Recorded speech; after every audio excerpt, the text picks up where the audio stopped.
Hi, this is High Templar with my new Total War Warhammer Mechanics video, and today we'll be talking about stopping the Blood Knights and in general Heavy Gap. However, Blood Knights are very special. So the Blood Knights do cost a lot, but they are one of the best cavalries in the game because of bonus versus large 24.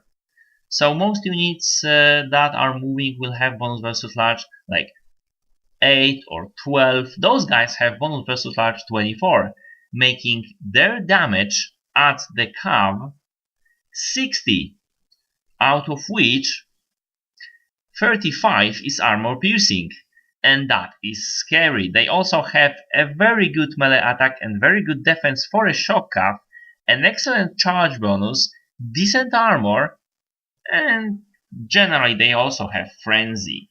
So compared to the Chaos Knights don't look very well. They do have great charge bonus, but their melee attack is 4 less, and their melee defense is 4 less, and their speed is actually, they are actually slower by a fraction, but still this speed makes a charge more powerful. So but they have the charge bonus of 5 more,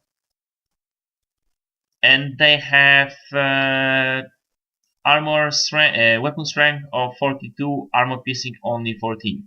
So when those guys meet, those Chaos Knight Lances will be obliterated.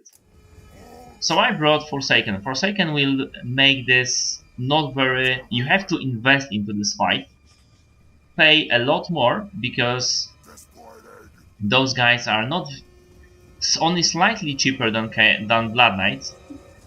However, Blood Knights also, yeah. So let's see what my tactics is. I'm charging the Chaos Knights against the Blood Knights, and you will see something interesting right about now, and also with the Forsaken from the side. And let's see what are the results of this attack. I have pretty huge damage on the Blood Knight side, and not that huge damage on the Chaos Knight side with lances. And you might ask yourself why. The charge bonus difference is only 5, so the stats is only like 1 on the side of the Chaos Knights with lances. Well, there is a difference in the mass of the units. I mean, the Blood Knights should have a higher mass, but they do still lose on the charge for some reason. I mean, they do have a larger mass in tabletop. So they lost actually 5 men on the charge, whereas my Chaos Knights lost none. So that's bad, obviously, for them. And also they are being charged by the Forsaken.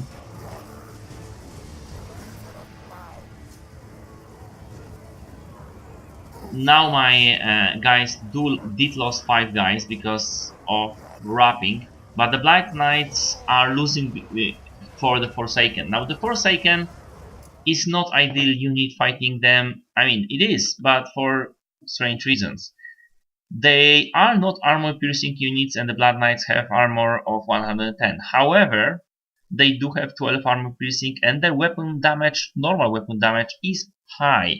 They also have a high melee attack. Not melee defense is very low, but they do have high melee attack and decent charge bonus, and their speed is 48. That means the Chaos Knights will have to run quite far away from those guys to actually run away from them and charge into them if Forsaken is pursuing them. That is a lot of time for you to react, and in that time you can also charge your Chaos Knights into the Blood Knights from the side. So the Chaos Knights have no other way, no other choice but to choose your Chaos Knights to charge at them. And you've seen that that charge is not doing very well for the Blood Knights. They are losing on this charge. So they can either run away and be, if they try to recharge, they hit Forsaken, or they can charge. If they can try to recharge the Forsaken, they will be hit in the side by Chaos Knights, or they can charge Chaos Knights and lose and be charged from the side with Forsaken. they can also stay in this fight, and you will see how that works, because it's not easy to leave a fight.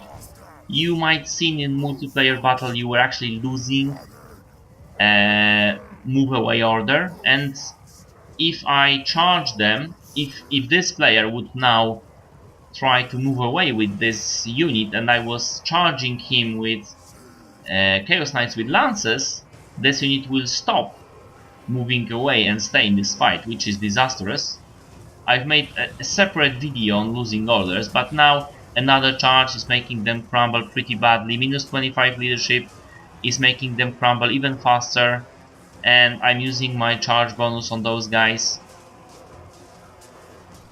In the end, pretty much no losses on Forsaken, and 3/4 of my Chaos Knight with lances still alive. That's 3/4, and I have taken out the very powerful unit in a matter of seconds.